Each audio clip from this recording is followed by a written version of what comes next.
Pag-usapan natin ng Nightmare Tapalis, Inoue at Cuadro Alas. Pero bago ang lahat ay pasok muna intro!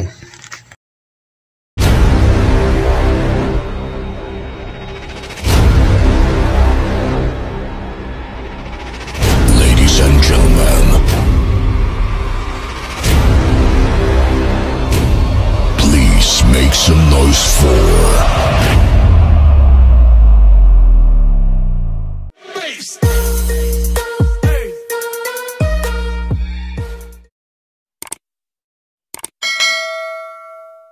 Hello, good morning mga kaibigan. Ako nga pala si Damo Motor Vlogs na muling nagbabalik sa ating munting channel.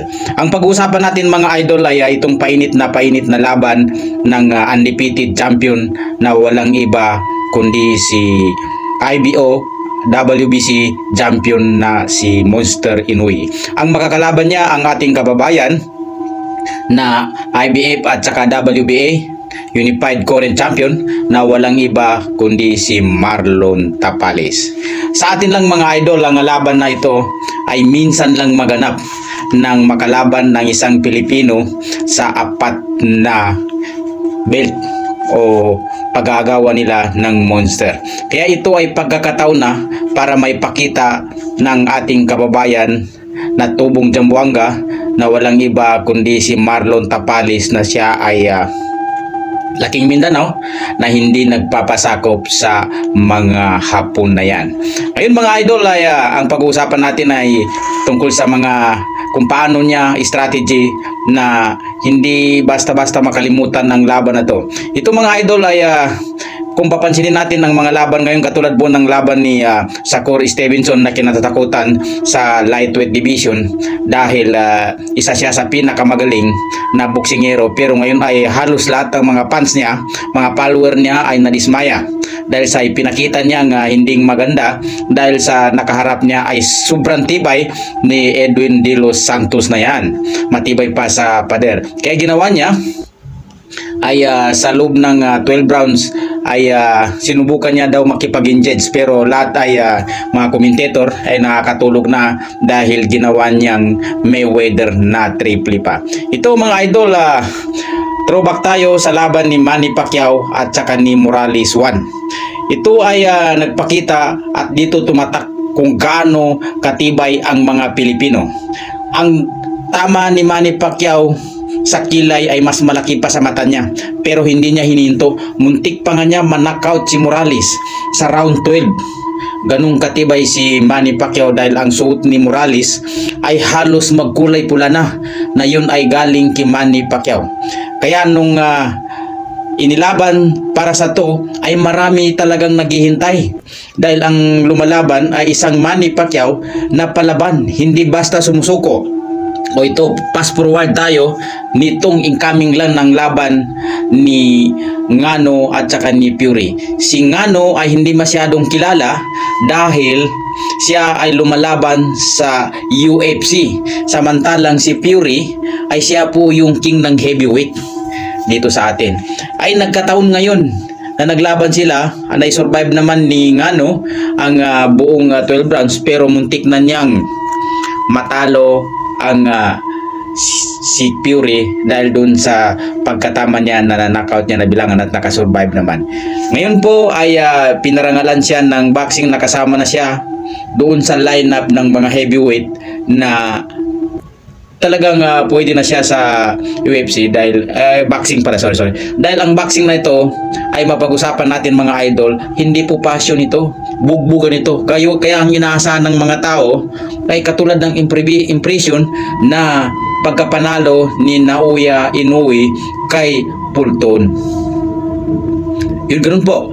Kaya medyo nadismaya ang mga tao sa nangyari sa laban ni Stevenson na pinakamagaling, na pati si Henny ay sinabihan niya na mayroon siyang sinabi na hindi maganda. Kaya dito sa laban ni Monster Inoue at saka si Nightmare, kung kaya lang sana tanggapin ni Marlon Tapalis ang mga suntok at mailagan niya at makabalik siya sa kay Inoue na ma-engage na. Ipagpalagay natin na hindi kayang in-knockout ni Tapalis, si Inoue, pero tumatak sa isip ng mga Hapon, lalo na yung mga naghihintay ngayon, dahil ito ay napakalaking laban ito na gagawin sa Japan, na ang lumalaban dito ay isang Pilipino na walang iba kundi si Marlon Tapalis. Kaya hangad ko ang panalo ni Marlon Tapalis sa laban na to, na hinahangad natin na makikilala hindi lang sa 8th division na si Manny Pacquiao, sa pamamagitan ni Marlon Tapalis ay tumatak na naman sa buong mundo ang pangalan ng isang Pinoy. Ito po naman mga idol ay mag-update naman tayo regarding sa bagong inilabas ng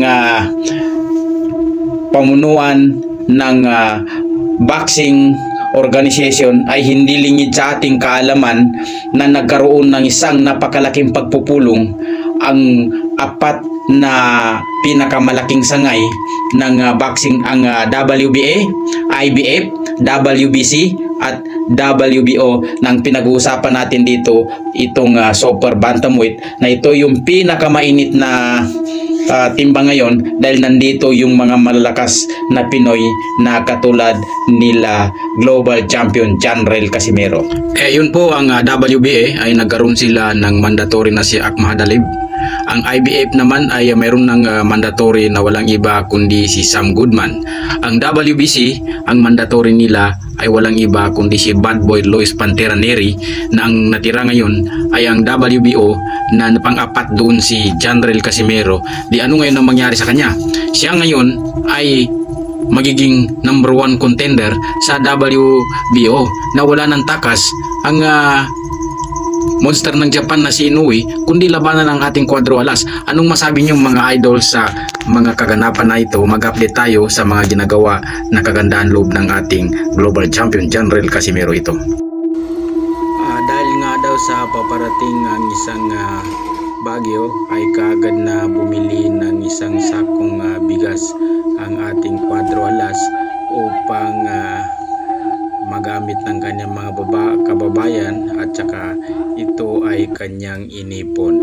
Na ganun pa man, ano masabi niyo sa mga pangyaring ito mga idol? Kung nagustuhan niyo ang ating usapin, ay baka pwede naman ako makalambing ng isang like and subscribe para mas lalo natin may pagtanggol ang ating Cuadro Alas. Na ganun pa man, ay maraming salamat sa pagtulong mo sa inyong mga kababayan para sa prepare mo sa darating na bagyo. And maraming salamat, and pag-comment na lang po mga idol ang inyong mga submission at mapag-usapan natin.